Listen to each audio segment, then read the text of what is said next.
Breaking news coming in from the Supreme Court now, which has ruled that the Chief Justice of India's office does indeed come under the Right to Information Act. Now, this is a majority judgment of the Supreme Court, and the Supreme Court has ruled that the Chief Justice of India is within the public authority that comes under the definition or the jurisdiction of the RTI Act. The Supreme Court has in fact agreed with the Delhi High Court's view on this and dismissed the appeal of the Supreme Court registry on this.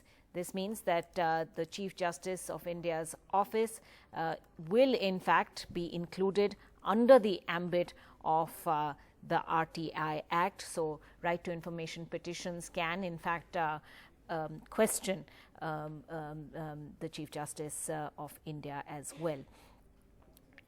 Now, the Supreme Court was to decide on this today and has done so and agreed with the Delhi High Court view on this, we're told.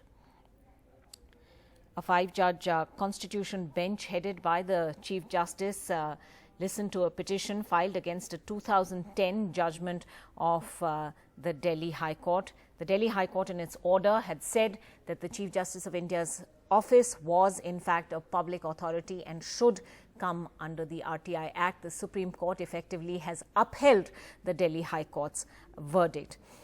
Now, this was also a 5-judge bench led by the Chief Justice of India, Ranjan Gogoi. Other judges included Justices N.V. Ramana, D.Y. Chandrachud, Deepak Gupta and Sanjeev Khanna. Now, the Delhi High Court in 2010 had declared the Chief Justice's office a public authority and said it should come under RTI. The bench had reserved its order on the 4th of April this year, and the Chief Justice had earlier observed that in the name of transparency, one cannot destroy an institution. Now, all of this came about in November 2007 when RTI activist Subhash Chandra Agarwal had filed an RTI in the Supreme Court seeking information on the assets of judges, but that information was denied. The activist had then approached the Central Information Commission, which had asked the Supreme Court to disclose information on the grounds that the Chief Justice's office in fact came within the ambit of this act.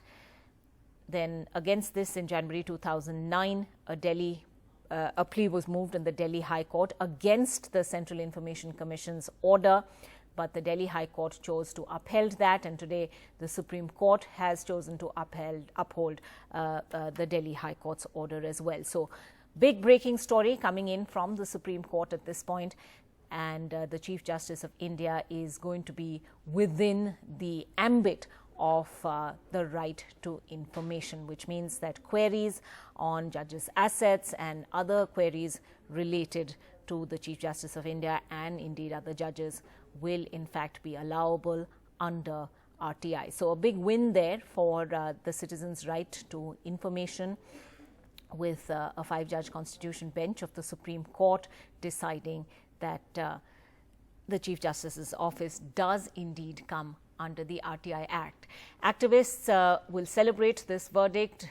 The RTI has come under attack in several ways in the past weeks and months, but this perhaps will be a shot in the arm for all activists who have persevered in the battle for the right to information for citizens around the country. One of the country's top judicial office coming under the RTI Act.